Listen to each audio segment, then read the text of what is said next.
Hello, everyone, and thanks for joining us today. I'm really glad you could be here. So today we're talking about cash flow. We're talking about really, honestly, one of the most important factors, if not the most important factor of any business, and the things you need to do to maximize your cash flow. If you get this one thing right, you can build a highly profitable business, no matter how big your business is. And if you get it wrong, you could build a gigantic business and still be really poor, which is not what you want. So with us today is Stephen King. Now, from startup to $4 billion business, Stephen King brings a unique combination of vision, foresight, and experience to help small businesses run better, grow faster, and make more money.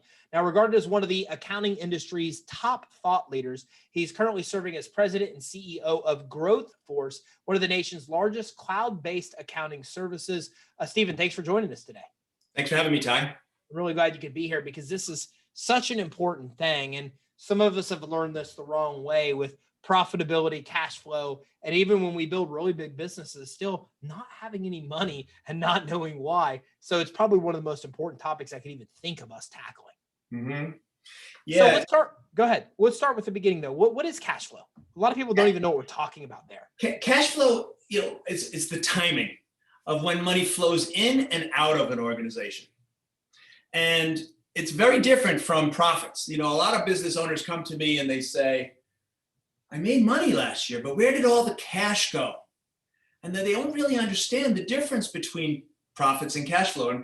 And cash flow comes from operations, it comes from investing, or it comes from financing. Those are the only three sources of cash flow, right? You make money from doing the work that you do. You make money by investing in something that's going to give you an ROI and it's going to generate some returns. Or you make money from borrowing or financing from an investor, getting somebody to give you cash for equity in the company. And what the single biggest mistake that people make is they think that cash flow problems are a function of not having their handle on billing and collections, right? Because that's the mechanics. And there's two things I think that are worth talking about. What causes cash flow problems? And then what are the best practices in addressing cash flow and being on top of the numbers? So, I'm happy to go into either one first. Sure. Well, let's start with whichever one you choose. Cause, right? What's the root cause of cash flow? When I look at businesses that have cash flow problem, it's always, I shouldn't say always, it's 95% one thing. They're not pricing their jobs right. They're not pricing their products right. And what I mean by that, they're not making enough profit margin to cover their overhead and to generate a net income, because it's net income that creates free cash flow. And what happens is most business owners, they start with, they do pricing from the top down, meaning they look and they say, okay, this is going to cost me $500 and I want to make a 50% margin because that's what's standard in my industry. So I'm going to sell it for $1,000. Well, the reality is that not every business is the same in an industry. Not every one of them have the same investments, have the same overhead, have the same profit goals. And so what we suggest is the first thing you want to do is you want to put profits first. You want to look and say, okay, how much profit do I want to make at the end of the year? We're working with a company right now. It's a $6 million business. They do audiovisual systems. They were doing it for offices. And then when the pandemic hit, they switched into the residential world and they focused on growing their top line. And like every entrepreneur, they think, if I increase my sales, I'll increase my profits. And if I increase my sales, I'll increase my cash flow. And the single biggest reason why businesses have cash flow is they're not pricing their jobs right.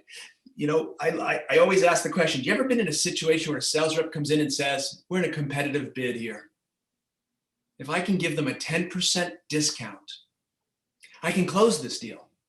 And we'll get the deposit check, and that'll help with our cash flow. And I got people sitting on the bench, so that'll keep them busy, and we'll generate revenue, and that'll improve our cash flow. When in fact, the simple act of giving a discount is why people have cash flow problems. They're not pricing their jobs right. Giving that discount, what happens is if you got $1 million in sales and you got a 50% profit margin, that's $500,000 of cost, right? Your profit margin means your million of revenue comes in and you got 500,000 of costs of goods sold, the cost to deliver that revenue. Those are all the direct costs, the direct labor that the customer directly paid for, the people who earn the revenue, the direct materials, the cost of the stuff that you had to buy in order to earn the revenue, right? Those are the only two, what we call above the line costs. So you subtract your revenue from your cost of goods sold and that gives you your gross profit margin. If you have 50% margins, that's $500,000. And you now say, okay, I'll give a 10% discount. Now you got 900,000 in revenue, but nothing else changes. The costs are exactly the same. So that cost you 500, your profit margin drops from 50% to 40%. That $100,000 comes out of the bank. And that $100,000 is what causes cash flow problems, that discount that you gave away. Because if you're not pricing your jobs to cover your overhead and generate a profit, you're going to have cash flow problems. And so what we do is we say, let's work from the bottom up. How much profit do you want to make at the end of the year? This particular business came to us because they're making 2.5% profit margin on $6 million of business. It's $180,000. They got 3 owners. It's like that's $60,000 that they're splitting 3 ways. It's not enough to, live the dream, the American dream of owning a business. And what we said is, your problem is you have the emphasis on the wrong syllable. You're focused on your top line. And what you really need to be focusing on is the gross profit line. And so what we're working on now is how do we get them from being a $6 million business with 2.5% profit to being a $4 million business with 15% profit. And it's so funny. The owner said to me, he's like, I have been thinking about this for years. When I go to trade shows, when I talk to people about, how's your business? Oh, it's great. We got 40 people. We're 6 million in revenue. Life is good. But nobody talks about the bottom line. Nobody talks about it. It's like, you know what? I'm struggling because it's about our ego. It's about, your sense of self-worth. But why did we go into business in the first place? To have a better life, to build some value, to live that American dream. And so what we say is, okay, start with how much profit you want to make and then move up the income statement. How much overhead do you have? And every business is different. You need to price your jobs to cover your overhead and generate your target profit. Because if you don't do it on every individual job, you can't make it up in volume. And so what we suggest is you do what they call unit economics. GrowthForce does outsource bookkeeping, accounting, and controller services for companies that use QuickBooks. But what's different about us is we focus on management accounting. And management accounting is about understanding the costs of the work that you do and looking at it at the unit.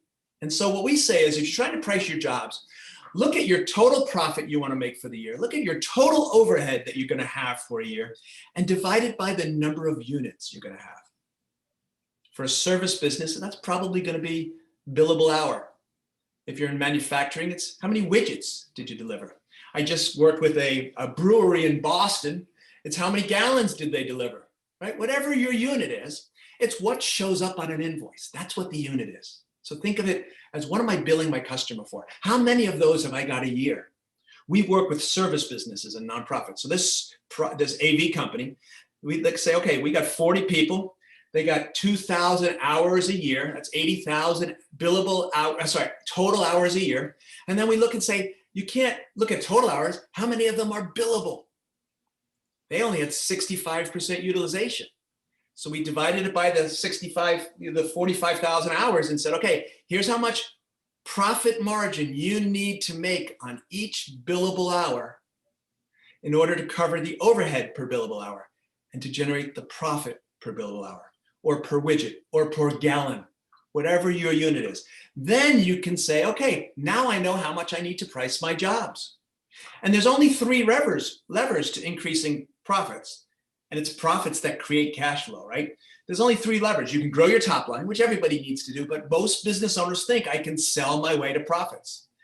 The reality is the biggest way to increase your profits and your cash flow is to increase your profit margin. And you do that by first looking for time leakage. What's the time that you're paying for, but you're not getting paid for? We work with a construction company in Ohio, and the business owner would, hired us because he wanted job costing. He wanted to see the costs for each job. So we set up T-Sheets, our favorite time tracking system. They're using QuickBooks Online, which is really the way to go for most businesses. QuickBooks Desktop is a legacy, and it's the ecosystem of QuickBooks is so much more powerful than with the online than the desktop in most cases right now. And what we were able to do is when you run the payroll, automatically use the timesheets to allocate the labor costs to each job, to each service. In his case, when the guys get on a truck, we use geofencing, so they show up at the job site and their cell phone says, okay, I see you showed up here at the King project. Do you want to turn on your timesheet? Yes. And then it asks you, what piece of equipment are you working on? Are you working on a backhoe or a digger or a bulldozer? Say, okay, I'm working on a backhoe. Is this above the ground or below the ground job? And then, is this in scope or out of scope? And what that did was it allowed them to be able to track what's the time leakage? What's the stuff they were giving away? The owner, went up there to visit with the foreman one day when he's like, this is crazy. The profit margins on these jobs are like 25%. We need 38% to hit our target margins, to hit our profit margins, I should say. And he's like, well, here's the problem. The problem is it rained last night. And all the topsoil that was at the top of the hill has been pushed down to the bottom. And I got to push that dirt up to the top of the hill in order for us to pave the roads. What am I supposed to do? I don't have a choice. It's like, well, we got to get paid by the customer for that extra out of scope job. We're not getting paid to push dirt up a hill. We're getting paid to pave the roads. And what we found is when you're able to show the client the out of scope work, the value that they're getting that they're not paying for, they're happy to pay for it if you can show them why. And all that extra billing goes right to the bottom line. It goes right into your bank account. And that's the best way to solve your cash flow problems. Does that make sense, Ty? Yeah, it makes perfect sense. You know what? One of the best books I've ever read, and I read about 100 a year, is this book called Confessions of the Pricing Man. And man, this thing's old school. It has to be like a century old. And it has nothing to do with the accounting techniques you're talking about. But I loved it because I never thought about how I price things before, ever. And I read this book and I'm like, oh my gosh, like there's this whole science behind pricing, let alone the profitability aspects of it. That most people, they just pick a price and they really do not know what's behind it. And I lived what you're describing. We built a $5 million business, 7, 8, 10, 12, 15. And the thing got bigger. It didn't matter. We didn't have the money until we grasped exactly what you were saying. And we started owning our margins. And I think it's so interesting because like you said, you run into people, here's how many employees I have, here's the revenue. And you and I both know none of it matters. Like in your example earlier, you're cutting it from 6 to 4 million, but you're increasing, more than doubling the actual profitability of the business. But I think so much of us kind of beat on our chest trying to promote how big our business is per revenue, but none of that matters if you don't have the margin. And living a world where you have the margin, and we live and die by our margin. And it's kind of crazy how much money we have in the bank. And yet I'll get denied for a $500 spending request. And I gladly accept the denial because it will push us over our set margin. And when we started running our business like that, geez, man, I can't even explain that the stress is gone. The fun of running a business is there, and all that stress of running a business that gets bigger and bigger and bigger when you don't have the margins, don't have the profit, it all evaporates. So yeah, you hit the nail on the head. It makes perfect sense to me. And one of the tricks here is you got to get everybody in the organization aligned around your gross profit margin. Contribution margin is, really from a CFO's perspective, or I'm a CPA for 35 years, the most important number. But for simplicity, we'll say gross profit margin. Get everyone aligned around that. And what that means is most people reward their salespeople based on sales. And reality is not all sales are created equally. When we went to this AV company, we said, okay, when the first things I want to do is I want to run a profit and loss by sales rep. They're like, well, sales reps aren't responsible for profit and loss. I'm like, yeah, they are. They're pricing the jobs. They're selling bad business. And what we found was they had 5 sales reps, and only 1 out of the 5 was hitting their target profit margins. They need 38% margins in order to make their 15% bottom line. And they were able now, and they're literally doing it right now. We have a meeting next week to see what the results were. They're meeting with the sales reps to say, okay, They knew exactly who the sales rep were. As soon as I told them, this is what we're going to do. We're going to take the job profitability reports. Once you have timesheets and you have labor cost allocations, and it's all automated, right? This is actually really easy to do once you set it up right. We're able to run profitability any way you want, by marketing campaign, by industry, by customer type or job type. We ran it first by sales rep. And that's the first thing we do, is because it says it starts in sales. And what we said was you should change your commission structure to not be based on gross revenue, focus on gross profit. Because you want to incentivize your sales rep not only to not give the discount, but to actually try and get an extra 10% of value, because all of that goes into the bank account. And if you can, we call that an enhanced value. If you can sell an enhanced value client, give them half of the enhanced value. You're going to have a cash flow machine, because you get everyone aligned around the same goals. And what's nice about those job profitability reports is, I have a whole nother thing on how to make data-driven decisions. For these guys, they're trying to decide, the pandemic's over, business is coming back to normal. Should we stay in the residential business, or should we just stick to our corporate business? We said, okay, let's run job profitability by customer type. Profitability of residential versus profitability by commercial. And what they found was their instinct was the commercial was much more profitable because they were bigger jobs. And that's the second biggest mistake I see people make. They think that the biggest job is the best job, when in fact on those biggest jobs is when you have the pricing pressure. You got the corporations going, no, I can't do this for 150,000. I can do it for 128. That's all I got. Okay, you want the job. And so those sales reps were discounting, but on the residential jobs, because they're smaller, they're like, this is what it is. It is what it is. And their margins were higher as a result. And so you want to study what caused profits in the past to make data-driven decisions about what causes profits in the future. And that's the first big way to get increased profitability. You mentioned two factors in the beginning, and we covered, I think, one, right? Yep. What was the second again? Second is the mechanics. What should your bookkeeper be doing in order to help make sure that you're managing your cash flow? How are you maximizing the timing of your cash flow? So there's a couple of steps here that we just say everybody needs to do. The first is you got to have a cash flow forecast. We recommend 13 weeks.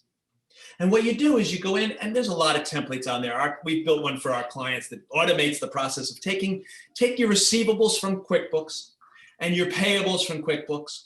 And you go down the list and you say, what week am I going to collect on each receivable? Week 1 through 13. And then what week am I going to pay each of those payables? Again, 1 through 13. And then you summarize the total of the collection of the receivables and the total of when you're going to pay the bills onto a summary sheet that shows you the sources of cash at the top and the uses of cash at the bottom. And you look at the first line is going to be, what's your current cash balance, your opening cash. Next line is going to be, when am I going to collect on my receivables? And then you go in and you line out all the other sources of cash. Are you going to get things that are not already in the receivable, like deposits? Are you going to get tap your line of credit? Are you going to, get anybody outside investors, any refunds, any other sources of cash? You line them out, 13 weeks. Then you do the same thing for uses of cash. First thing is, when are you going to pay those payables? You take the summary of the details of each AP. And it's really nice when it's automated because you don't have to manually retype all those bills every time. It's not that hard. And then you go in and you say, what other uses of cash do I have? Am I going to pay down a credit card? Am I going to repay a credit line? Am I going to give a distribution to an owner? Am I going to buy an asset that we weren't thinking about? And that's really, really important, because if you have a 13-week view into your cash flow, now you have plenty of time to do something about it. Now you can start to figure out, okay, if I can't make payroll in 3 weeks, what do I need to do about it? And the single biggest secret here is you want to try and get paid from your customer before or as close to when you have to pay payroll. Payroll's the biggest expense, right? Unless you're in retail, or in manufacturing. It's for most businesses in America, it's the single biggest expense. And the problem people have is they pay payroll quickly, meaning you finish the work on Friday, they pay people next Wednesday, and they don't get a big enough deposit check up front. They only do billing once a month, so they're not going to bill till the end of the month, but they had to pay the people every week while the work got done. And then they don't have the right processes for like collections. The collections, I did a study. I was an Inc. 500 speaker, repeat conference speaker, and I did a study of the best practices for the Fortune 100. How do they manage cash? And the single biggest thing I got out of that was collections is an art. And most small business owners give it to somebody who hates to do it, hasn't been trained, and has many more important issues to do, so it's the last thing they have to do.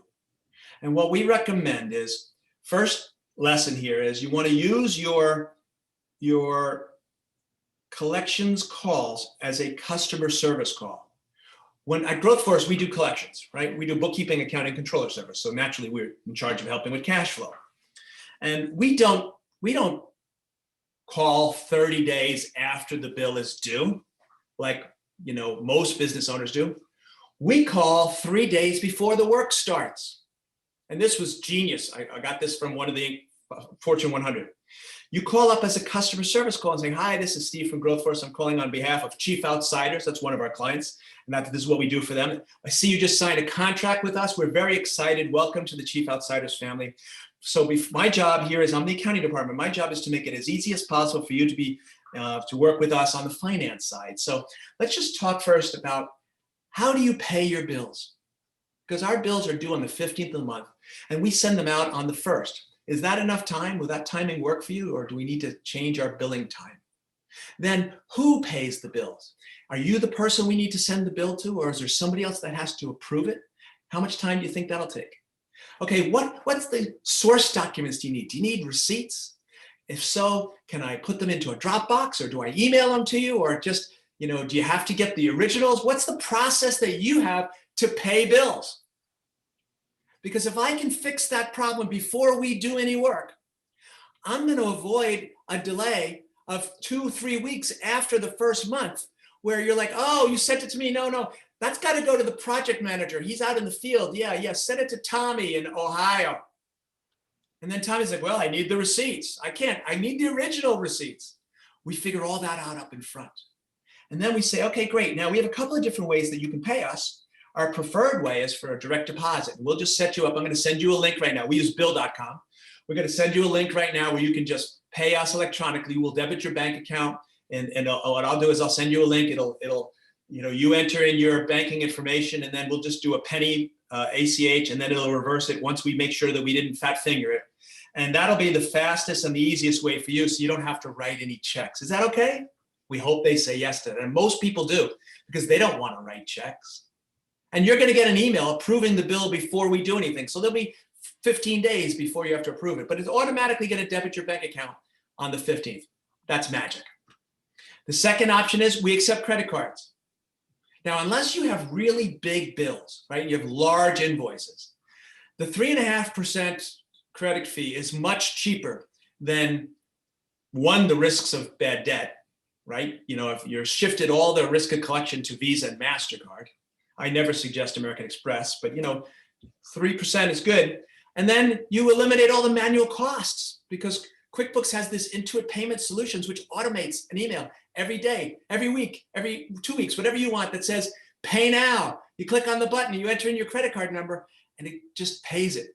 So those are the biggest things, besides, getting a deposit before the work gets paid, billing as often as you can, managing your interest rates. If you got a bill that has a 20% interest rate, a credit card bill, pay that first. That's also the reason why we suggest you should put a late payment interest rate on your bill. If you're not paid on the 15th or the 30th, you start 18% interest, 1.5% per month, because a good controller is going to pay your bill first. So those are all the best practices we've got about managing the mechanics of the billing and the collections to help you improve your cash flow.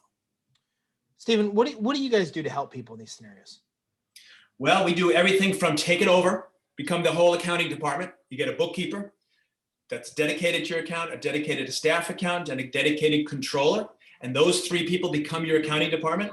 And what's nice is the fees are less than the cost of a bookkeeper. You know, our average fee is $3,000 to $4,000 a month because we automate everything. Or you can have us just take over the parts that you don't want to do. Typically, somebody has a good bookkeeper, but they're not an accountant. They're not a CPA. They don't know debits from credits. They're self-taught. And what we do is we complement them. We'll teach them. We'll train them on how to implement the best practices. And then we'll provide some technical supervision and resources. We'll answer their questions so they don't make mistakes up front. We'll be able to be there to say, okay, here's, you got a refund from the insurance company. Instead of making that as a regular deposit and paying tax on that, next time this is not taxable income, we're going to call us and we'll avoid making that mistake because it's cheaper to do it right the first time. So, you know, we're completely a la carte, designed based on what your internal staff's existing skill sets are. And then we work with the business owner to help them make data-driven decisions, to help read and interpret the reports. You know, I've been a CPA for 35 years. And the worst thing most CPAs do, is we send an email that says, here's your income statement and your balance sheet. Call me if you've got any questions. Well, maybe that email gets open. We schedule a call and we sit there and say, okay, what are the decisions you're trying to make? What kind of data should we have? Let's structure QuickBooks to unleash the power to give you exactly what you need so you have that data that's actionable, financial intelligence, so you can increase your bottom line. Because I believe accounting should be a profit center. Not like a regular profit center, like you're not earning revenue on your accountants, but a profit center to help you study profits in the past so that you can make more profits in the future. Where can everybody go to learn more? Well, our website is the first place. We've got a great website, growthforce.com. If you've got any questions about how to improve your own profitability, we're happy to share advice and answer any questions. www.growthforce, force.com. Or you can email me. I love answering questions. Stephen, STEPHEN, @growthforce.com. Or I'm on LinkedIn, Stephen King CPA, and Twitter is SKingGForce. We've got a newsletter and a lot of great helpful hints that we like to share. So hopefully people can take advantage of it. Thanks for coming on with us today. Hi, thanks for having me. So listen, you're watching this because you probably want to make more money. And the reality is that understanding cash flow, understanding profits, understanding margins, it's the difference between having a $6 million company that's not making any money and a $4 million company that's making tremendous amounts of money. So which are you? If you're not, business isn't making a lot of profits as you want it to be, then there's a lot of things you could probably fix to change that. I found that the hard way. And when I was actually forced myself in our business, when we really looked at these things, what we found was we were able to make significant changes that resulted in significant profits. The business then able to use that to grow faster. And then the margins are intact. We keep more as owners as well. So it's just all the way around why we really got into business. So to learn more, make sure you visit growthforce.com. That's growthforce.com, GROTHFORCE. Growth. GROWTH, growth. Did I forget the W in growth? Huh? Groth. I think I spelled Groth. GROWTH. I spelled Groth. GROW, growth, TH, growthforce.com. If you go to growthforce.com, there's a ton of information on the website, a blog, podcast, so many other resources here that can help you run a really successful business and open up the cash flow floodgates. So make sure you visit growthforce.com. That's GrowthForce today to make sure you open the cash flow floodgates and be able to not only have a business that's growing, but that's highly profitable and pays you as well. So make sure you visit growthforce.com. Thanks for tuning in. Have a great day.